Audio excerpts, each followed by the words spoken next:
इसका अंदाज। ये आत्मा, शरीर और आध्यात्मिक ऊर्जा जैसे गहरे विषयों को समझाने के लिए बहुत ही दिलचस्प और आधुनिक रूपकों का इस्तेमाल करता है। मतलब इंसानी शरीर को एक खिलौना और आत्मा को एक ह्यूमन बैटरी कहा गया है। ये शब्द सुनते ही आज के दौर की बातें याद आती हैं, एनर्जी मैनेजमेंट, बर्नआउट। तो आज हम यही समझने की कोशिश करेंगे कि ये रूपक हमें क्या सिखाना चाहते हैं। बिल्कुल। और इस विश्लेषण का उद्देश्य भी यही है कि इन रूपकों के पीछे छिपे संदेश की परतों को खोला जाए। इस स्रोत सिर्फ एक दर्शन नहीं देता, बल्कि आध्यात्मिक रिचार्जिंग के लिए एक तरह का प्रैक्टिकल मैनुअल लगता है। ये बताता है कि हमारी आंतरिक ऊर्जा कैसे और क्यों खत्म होती है और इसे फिर से कैसे भरा जा सकता है। चलिए सबसे पहले रूपक से ही शुरू करते हैं। हाँ, तो सबसे पहला और बुनियादी विचार है शरीर को एक खिलौना मानना। स्रोत कहता है कि इस खिलौने को चलाने वाली जो शक्ति है वो आत्मा है, जिसे चैतन्य चाबी कहा गया है। जैसे चाबी भरने से कोई खिलौना नाचता गाता है, वैसे ही आत्मा के होने से ये शरीर काम करता है। आत्मा निकली तो खेल खत्म। और इसी से जुड़ी एक और उपमा है कठपुतली की, कि हम आत्माएं 5000 साल के एक क्या कहते हैं पहले से तय नाटक में अपनी अपनी भूमिका निभा रही हैं। ये सोचना ही अपने आप में कितना अलग है कि हम एक्टर हैं, किरदार नहीं। ये रूपक बहुत पावरफुल है, क्योंकि ये चेतना यानी मैं की भावना को भौतिक शरीर से तुरंत अलग कर देता है। हम रोजमर्रा की जिंदगी में अपनी पहचान किससे करते हैं? अपने शरीर से, नाम से, प्रोफेशन से। लेकिन ये स्रोत कहता है आप खिलौना नहीं, बल्कि उस खिलौने को चलाने वाली चैतन्य चाबी हैं। ये पहचान में एक बहुत बड़ा शिफ्ट है। और इस बदलाव का प्रैक्टिकल असर क्या हो सकता है? मतलब अगर कोई सच में ऐसा महसूस करने लगे तो उसकी जिंदगी में क्या बदलेगा? सबसे बड़ा बदलाव भय और लगाव से मुक्ति के रूप में सुझाया गया है। सोचिए, अगर कोई खुद को शरीर नहीं बल्कि एक अविनाशी आत्मा समझेगा तो शरीर के बूढ़े होने, बीमार होने या खत्म हो जाने का डर कम हो जाएगा, है ना? हाँ, सही बात है। और इसी तरह भौतिक चीजों से लगाव भी कम होगा, क्योंकि वो सब खिलौने के हिस्से हैं, चाबी के नहीं। यह पहचान को फिजिकल से स्पिरिचुअल लेवल पर ले जाने का एक सीधा रास्ता है। ठीक है, तो अगर कोई ये मान ले कि मैं चाबी हूँ, खिलौना नहीं, तो अगला लॉजिकल सवाल तो यही होगा कि इस चाबी में ऊर्जा कितनी बची है? क्या ये फुल चार्ज है? आपने बिल्कुल सही पकड़ा। और यहीं पर स्रोत अपना सबसे आधुनिक और रिलेटेबल रूपक पेश करता है, ह्यूमन बैटरी का। ये कहता है कि 84 जन्मों के लंबे चक्र से गुजरते गुजरते आत्मा की ये बैटरी लगभग पूरी तरह से डिस्चार्ज हो गई है। पूरी तरह से? हाँ, हम सब इस चक्र के बिल्कुल अंत में हैं। इस अवस्था को तमो प्रधान कहा गया है, यानी जब गुण या शक्ति अपने सबसे निचले स्तर पर हों। इसकी तुलना एक ऐसी गाड़ी से भी की गई है जिसका पेट्रोल खत्म हो गया हो। गाड़ी शानदार हो सकती है, पर बिना ईंधन के वो 1 इंच भी नहीं चल सकती। वैसे ही शरीर तो है, पर आत्मा में वो आंतरिक शक्ति, वो खुशी, वो शांति नहीं बची है। ये आज के बर्नआउट की भावना से कितना मिलता जुलता है ना, जहां इंसान शारीरिक रूप से ठीक होते हुए भी अंदर से खाली महसूस करता है। एकदम। और ये स्रोत सिर्फ समस्या बताकर नहीं छोड़ता, वो एक स्पष्ट समाधान भी देता है। अगर बैटरी डिस्चार्ज है तो उसे चार्ज करने के लिए एक पावर सोर्स चाहिए।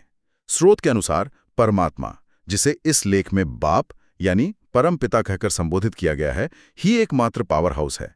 जैसे हम अपने फोन को चार्जर से जोड़ते हैं, वैसे ही आत्मा की बैटरी को चार्ज करने के लिए उसे उस परम स्रोत से जोड़ना होगा। तो केर, इस बैटरी को चार्ज करने की प्रक्रिया क्या है? क्या कोई खास विधि है? स्रोत कहता है कि जब आत्मा उस पावर हाउस को याद करती है तो बैटरी में शक्ति भरने लगती है। इस याद को ही योग कहा गया है। पर आज के समय में योग शब्द सुनते ही लोगों के मन में तो शारीरिक आसन आते हैं।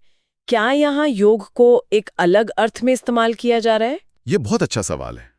यहाँ योग अपने मूल अर्थ में इस्तेमाल हुआ है, जिसका मतलब है जुड़ना या यूनियन।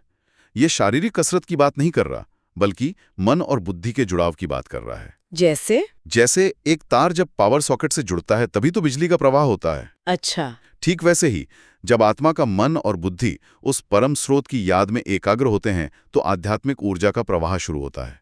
ये एक मेंटल और स्पिरिचुअल कनेक्शन है। और इसमें श्रीमत का भी जिक्र है, जिसे एक चाबी कहा गया है। ये क्या है? श्रीमत का शाब्दिक अर्थ है श्रेष्ठ मत या ईश्वरीय निर्देश। स्रोत के अनुसार ये वो समझ है जो उस पावर हाउस से मिलती है। ये हमें सिखाती है कि खुद को आत्मा कैसे समझें, उस पावर हाउस को कैसे याद करें और अपने जीवन को कैसे चलाएं ताकि बैटरी फिर से सतोप्रधान यानी पूरी तरह चार्ज हो सके।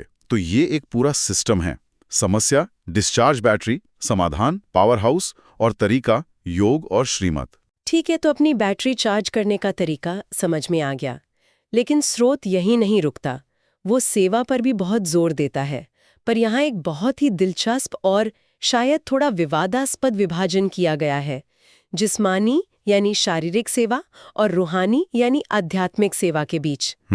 स्रोत कहता है कि दुनिया में लोग जिस्मानी सेवा तो बहुत करते हैं, दान देना, किसी भूखे को खाना खिलाना, सामाजिक कार्य, लेकिन उसका तर्क है कि इन अच्छे कामों से भी आत्मा की स्थायी उन्नति नहीं होती।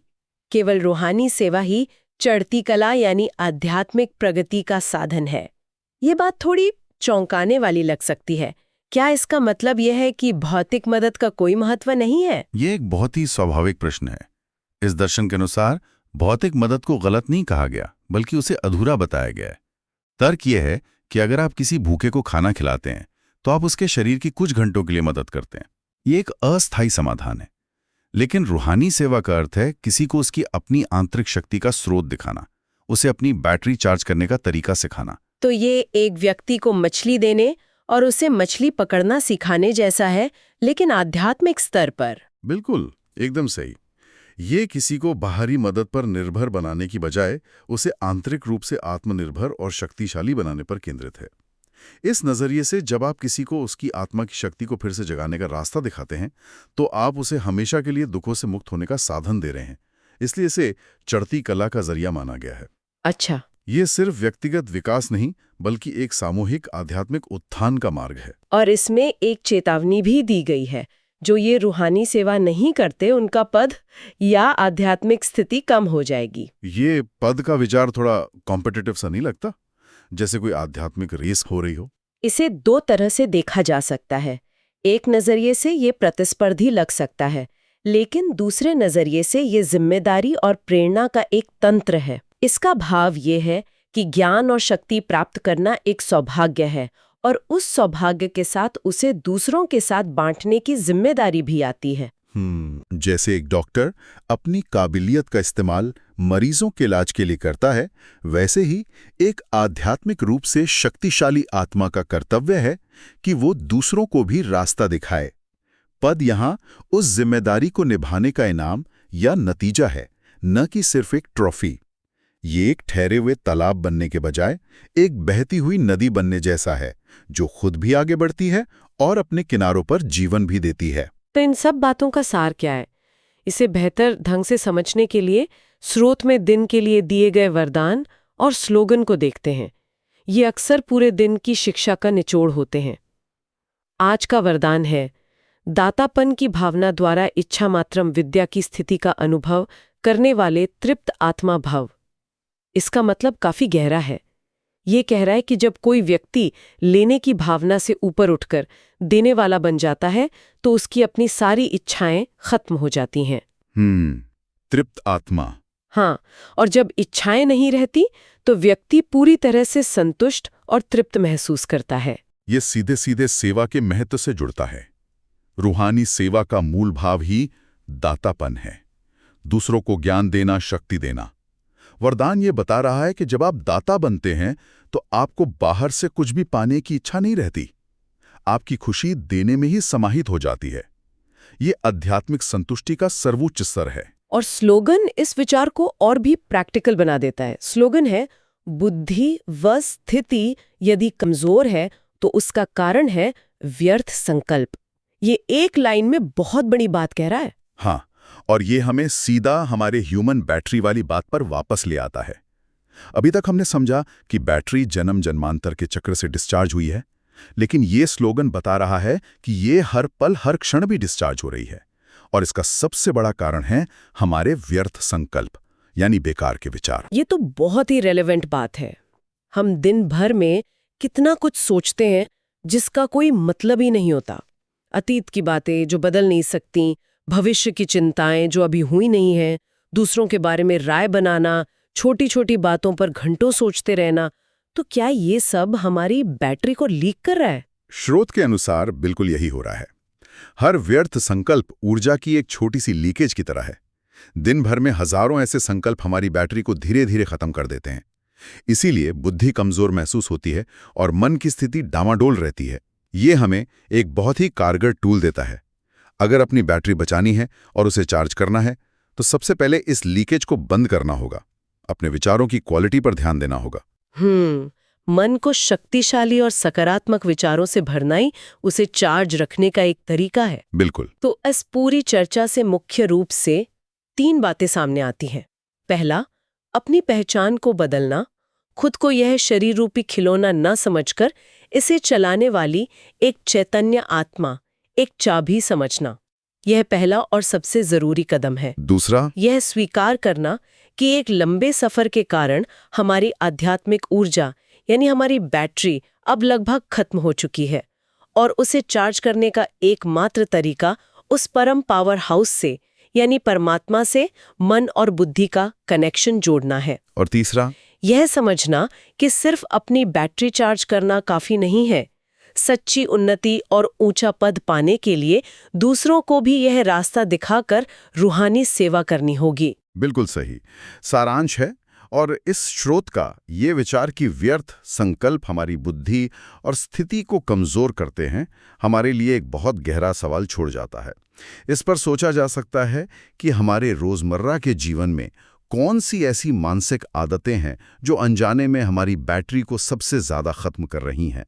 क्या वो काम का तनाव है, सोशल मीडिया पर लगातार दूसरों से अपनी तुलना करना है, या बीती हुई बातों को मन में बार बार दोहराना है? और इसके विपरीत कौन सी ऐसी छोटी छोटी बातें या विचार हो सकते हैं जो हमें महसूस हुए बिना चुपके से हमारी बैटरी को चार्ज कर रहे हों? शायद किसी की निस्वार्थ मदद करके मिली खुशी, प्रकृति में बिताया कोई शांत पल, या कुछ नया सीखने का उत्साह। ये आत्मनिरीक्षण शायद हमें अपनी ऊर्जा के प्रवाह को बेहतर ढंग से समझने और संभालने में मदद कर सकता है।